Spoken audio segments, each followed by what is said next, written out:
So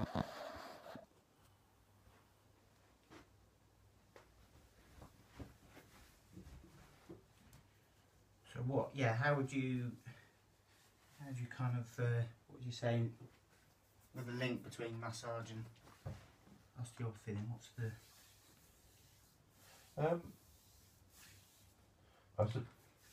I suppose I always look at it in terms of if you treat the body as if you think of like the big aerial at Sandy Heath, yeah, and you've got this huge great aerial going up. Now in the body term, instead of being a chunk of metal or fabrication of metal going up, it's like a bicycle chain. right, And so it's a series of segments.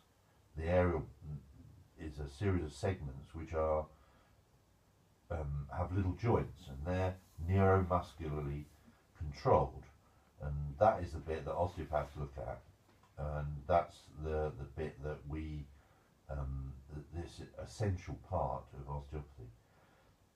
The aerial also has huge great guy ropes, okay,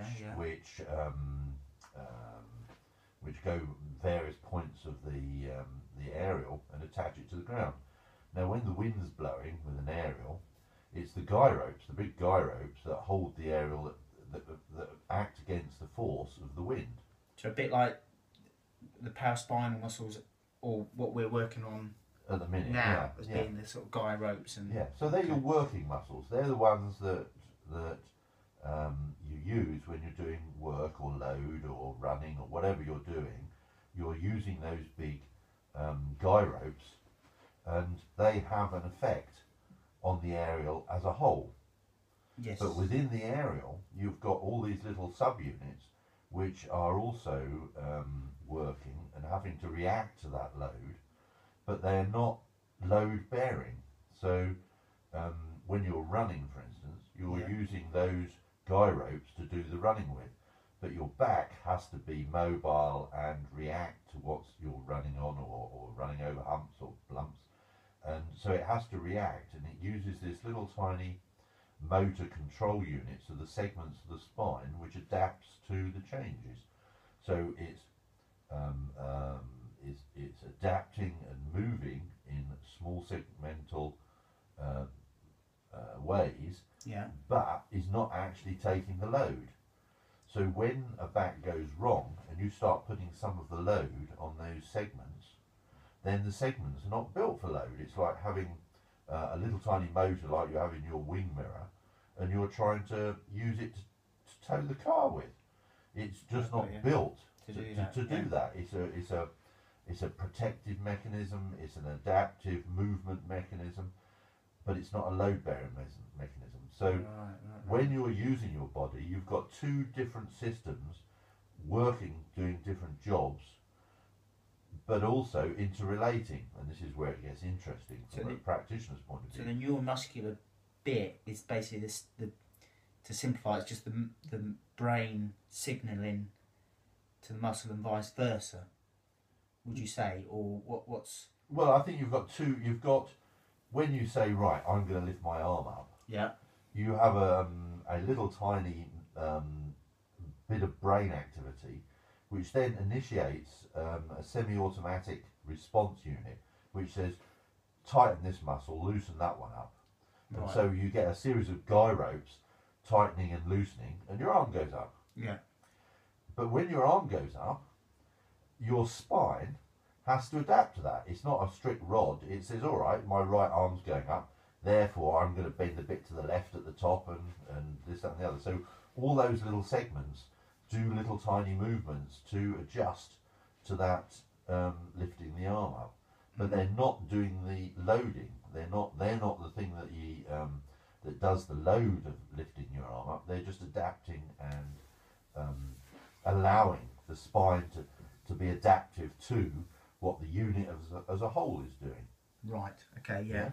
So when you're using your load mechanism, like you're working on my paraspinals at the moment, that they're things that are the guy ropes that I'm using, that I use all my loading with, and they've got all tied. So if we look at the aerial as an analogy again, that if the guy ropes are all pulling to the right too tightly, the aerial can't go to the left. Okay, yeah, yeah. So that's not to do with the spine. That's not to do with the little tiny adaptive units within the spine. That is because all the ropes are pulling the aerial one way and won't let it go the other way. So massage, deep massage, and stretches, and exercising the muscles to allow them to be elastic and fully mobile in a bilateral kind of way, in a rounded way, is an essentially important part of keeping the body working. You know, in other words, if you could only lean to the right, if you do anything that leans to the left, the guy ropes won't let you do it. So you're not going to function very well. So if you're a sportsman and you're playing tennis, or you're throwing a javelin, or you're running and you want a nice, easy, flowing movement, if the muscles won't allow you to do that, then you're not going to function very well in that activity. And does that inside, if we then look at the aerial, yeah, if something goes wrong with that, it uses these outside guy ropes to act as a corset and to compensate or take the pressure off where it's gone wrong internally. Okay. So you've got the loading of the body by doing a sport where you're asymmetrical. You're doing it in a way that is not completely bilateral and rounded as a movement. So if you're playing tennis all the time, you're putting enormous pressure on your upper body and on your shoulders. Yeah. Same as if you're swimming. Right. But if you're running, you're using your legs and your low back, and you know, so you're using, depending on what sport you're doing, you're using different sets of guy ropes. Got you. But if they can then be wrong, they can then be over tight, reactive, stiff. They can get damaged in some sort of more pathological way. At the same time, you've got that central part of the spine, which is a completely different system. If that can't actually adapt, it gets locked, then it will use the guy rope system as well to try and take the pressure off. So you've got two ways that you can alter the general functioning of your body. Right. So if we're discounting diseases here, we're just sort of normal function. Yeah. So you can do an activity which is specifically located on certain sets of muscles, and you overuse those, so you overwear those, over tighten those, and then don't develop other muscles. So your guy ropes become, so if all your guy ropes on your right side are twice as strong and twice as tight as the ones on the left side, you're going to have a system which is asymmetrical. So out of balance. Out of balance, which won't work as well as it should do. So that's where massage and soft tissue, stretching, you know, any of those kind of things that work on the guy ropes, looking at how you train, you know, to make it so you train more evenly, you know, develop it on muscle groups in one way as well as the other way. But equally so, you've got the activity which causes a problem on the guy ropes. If you have a spinal, these little tiny minor units which work on their own musculoskeletal bit of nervous system, if they lock up and go wrong, then they use the guy ropes to try and get over that. Right. So you can have a problem in the spine which will not allow you to actually use your guy ropes properly. Okay. And you can't train that out. And this is the thing that, you know, try and get across to sort of sports people, is that if you've got a spinal problem, you can't exercise it away. It's not going to right itself as easy as a skeletal. Yeah, all you're going to do is overdevelop another set of muscles to try and compensate for the muscles that are not working. But the reason they're not working is not to do with the training or the balancing of what you're doing. It's to do with a reaction to something going wrong in the spine. Okay. And then that's where osteopaths come into it, and we look at that spinal thing and say, well, the big superficial guy ropes can't work because it's trying to adapt around this. And if we can get rid of that, then the guy ropes can then function more normally again. And a common sort of a good example of this with runners is over the years I had quite a few that have come in with knee problems. They run, and after yeah. about a mile or so, the knee swells up and it gets stiff, and they can't run anymore.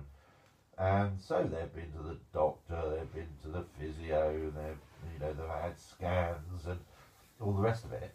And people have various ideas, but basically they can't find anything wrong. Okay, yeah. And then by chance or design, they come and see an osteopath, and if it's an osteopathic problem, quite often with knee problems, you find a low back problem or a pelvis problem.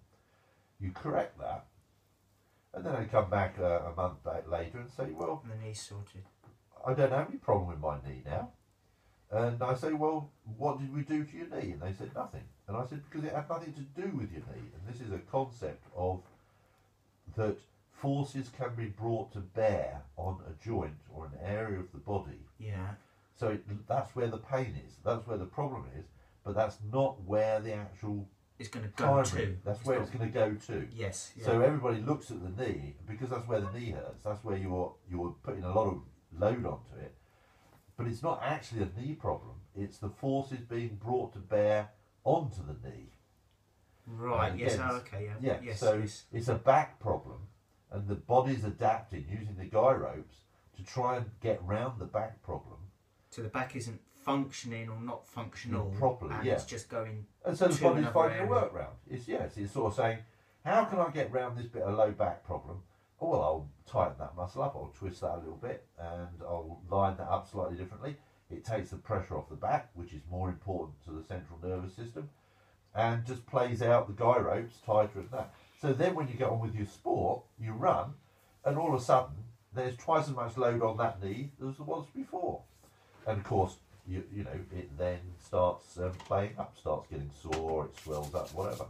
And much as you look at the knee, there's nothing intrinsically wrong with the knee, except that's where all the force is going.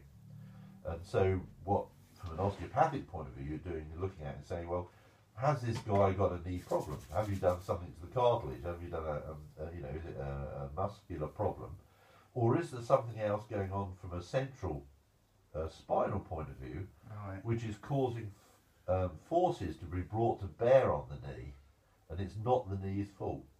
And that's what, so basically if somebody comes in and they've got a muscular or if it's pathological, and either is an orthopedic consultant's or neurologist's type of problem.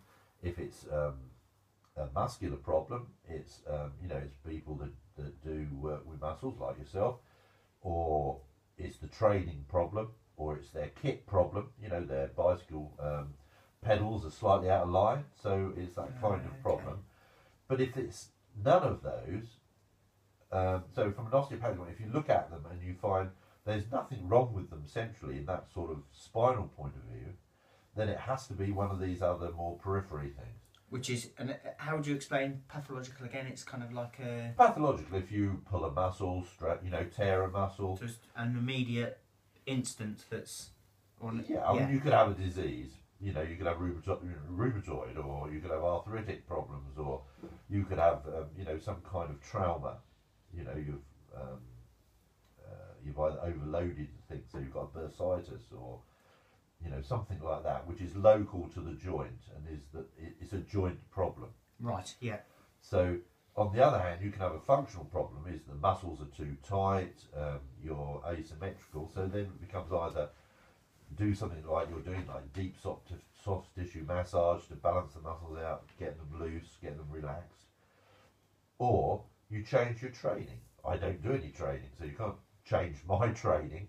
Mine is just life. So deep massage like you're doing gets rid of those asymmetries and stresses in my body, which I put into it unbeknowingly in my normal life.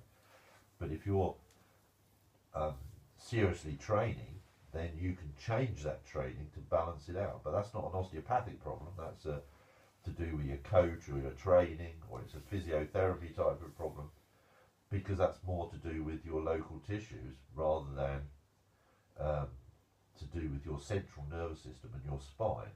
And that's what an osteopath does, is looks and say, is it something deeper to the spine that is causing this peripheral problem?